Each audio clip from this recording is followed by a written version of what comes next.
Well, I don't know whether she's into all the sex or women when they get older. They're not really that interested in sex. But I'm a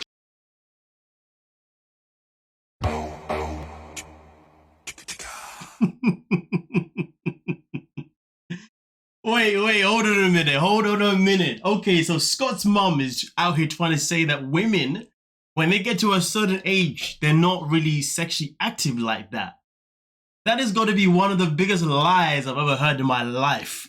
Like, honestly, women's sex drive, to be honest with you, arguably depend on the female, sometimes goes up higher than it was when they were younger. You know what I mean? It really depends on what they were like when they were in their, you know, late teens, 20s and whatnot. Some women, listen, man, they really blossom that sex drive when they get to their 40s, 50s. I mean, they say that women actually hit their peak in their 40s, to be honest with you.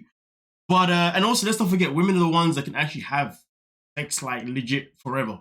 You know what I mean? Compared to men, if you dig what I'm saying.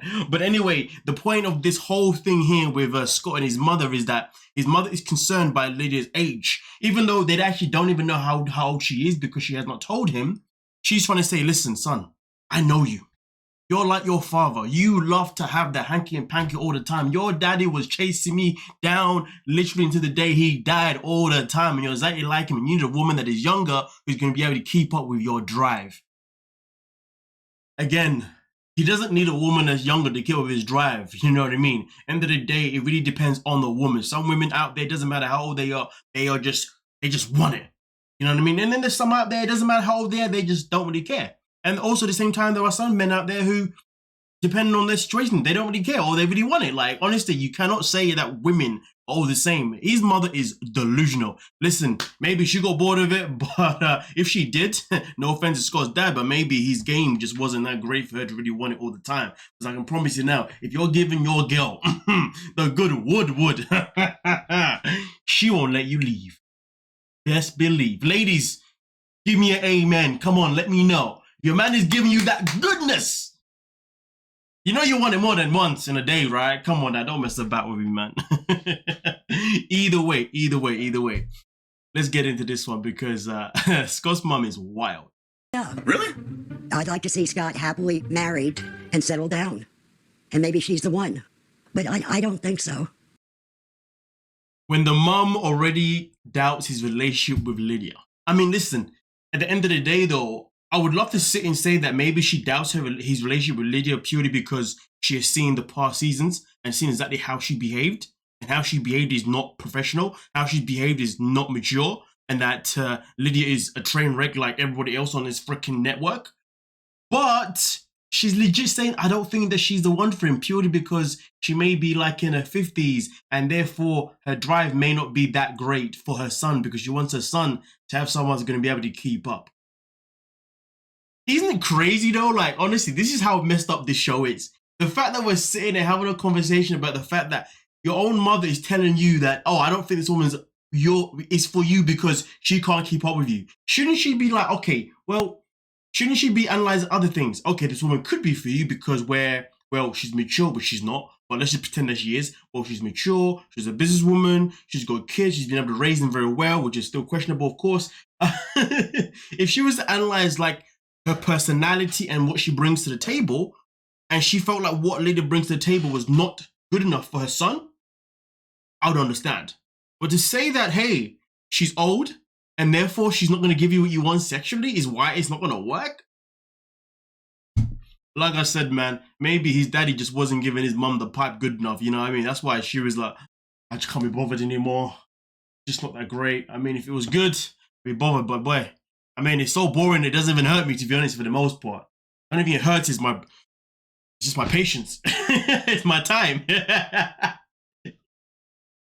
Just play, man, just play. Yeah. I'm just saying, man, if your woman does not want you all the time, or even mandem that like men, if your partner does not want you all the time, understand, you're not giving your partner what they really need, you know what I'm saying?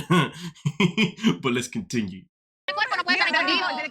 Yo sé que Scott viene muy ilusionado porque él quiere tener sexo.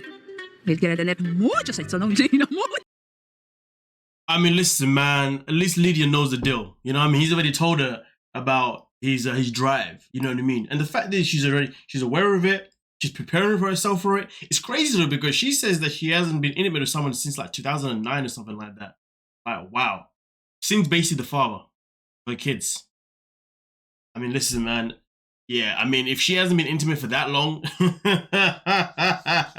yeah, once he gives her the pipe, and if he gives it good, yeah, she's gonna want it all the time for a minute still. If I was him though, man, if I was him, I wouldn't give it to her all the time. Because if he gives it all the time, that excitement, you know, bringing back what it's like to be intimate with someone, it'll die real quick for her. Die real quick. If I was him, get there, give it a pipe, give it a good one, make that statement, make the statement, and then kind of neglect it a little bit. You know, don't give it to her straight away after that. You know, give it 2 or 3 times, and then after that, just leave it. You need to want her to be hungry for that. You know what I'm saying? That's how you can keep her always wanting it. But if this guy goes in deep and he's wanting to give it to all the time, blah, blah, blah, after a while, she'll be like, you know, I can't be bothered now. I've got my fix that I missed out on so many years, but now, I need a break. Trust me, man. I know what I'm talking about. You know what I'm saying? Probably why women always say to me, like, why you always hold down with me for? Like, you know, you always want me to beg for it. I'm like, no, I didn't tell you to beg for anything, man. I'm just chilling, man. Like, we'll do it another time. You know what I'm saying? And then when the time comes, man them. Trust me, man. She's gonna, yeah. But we continue. A good thing that this channel is called MovingMAD. So I don't have to protect myself with a disclaimer because it is called MovingMAD. But we continue. Pero la última vez que yo estuve con un hombre, yo creo que fue en el 2009. ¡Qué vergüenza decir eso! Yep, I was correct. I did double check that. It was definitely 2009. It's crazy though, because if you look back at the seasons that she's already been on 90 Day Fiancé, it makes sense now why she's been the way she's been, why she's been so stiff, so miserable, so angry, you know, so tough. Let's be real. If you are not intimate for a long time, I mean, listen, people say that there's benefits to it, and then people say that there isn't benefits to it. You know what I mean? But since 2009, nah, there ain't no benefits to that, man. Honestly, that's just gonna drive you insane. That's why she probably had maybe the random mood swings, or why she was so uptight with this and that. I mean, to be honest with you, at least Lidia had an excuse for her behavior. When it comes to Karen now, I believe Chantel's mum's Karen, right? When it comes to her though, she's still got her whole husband and everything. So, what's her excuse? Maybe her husband doesn't give it to her no more because she's annoying. I don't know. What's her excuse? You know what I mean? I'm just saying that sexual frustration is a real thing. I don't know what's worse, sexual frustration or being hungry. Yeah, when you're hungry, angry. Yeah. Oh, I wonder which one's worse. Nah, I'm gonna go with sexual frustration. I think that one's worse. I mean, I fasted for 3 days before and I wasn't even angry, to be fair. I was actually just happy with myself, to be honest with you. I was like, damn, I'm actually doing this. I felt good. Not going out with... it's a bit of a sticky one, actually. No, I don't know. I think it depends on the person. Which frustration is worse? You guys let me know in the comment section, you know what I mean? What would make you more annoyed and put you in a mood? Not going without food for some of the time, or going without sex for some of the time? I guess, again, it depends on the person who you are, right? So, very interested to see if anyone does respond to that comment. Don't be shy now. Let me know. Come on now. But at the same time, when it comes to Scott and Lidia now, well... Oh, pero él me cargó y yo me sentí, ¿qué fue esto? You surprised her by picking her up. So, language barrier. He had no idea what she said until it was translated to him by the camera person, I'd imagine, or whoever's there in the background, right? I don't know how they've got this far, given the fact that she doesn't speak an ounce of English and he doesn't understand an ounce of anything that she's saying. I want to know how they've been communicating this whole time, to be honest with you. I mean, to be honest with you, I think sometimes, for the most part, people usually turn up with a translator. This guy hasn't even turned up with a translator, and that's like an app on your phone or even a little toy that Chris bought, you know what I mean? They just translate everything. So I am curious though, how is this relationship going to work when they don't even know each other's language? That's crazy. Like, honestly, she's all excited. Oh, he picked me up, yeah! And he's just like, What the F did you just say? And then the translator comes in, okay, yeah, I'll pick up again. Like, honestly, I couldn't do it, man. I couldn't be in a relationship with someone that I can't communicate with. End of the day, communication is a big, big thing. How are they going to communicate whenever they have a dispute, whenever they have a conflict, and all that kind of stuff?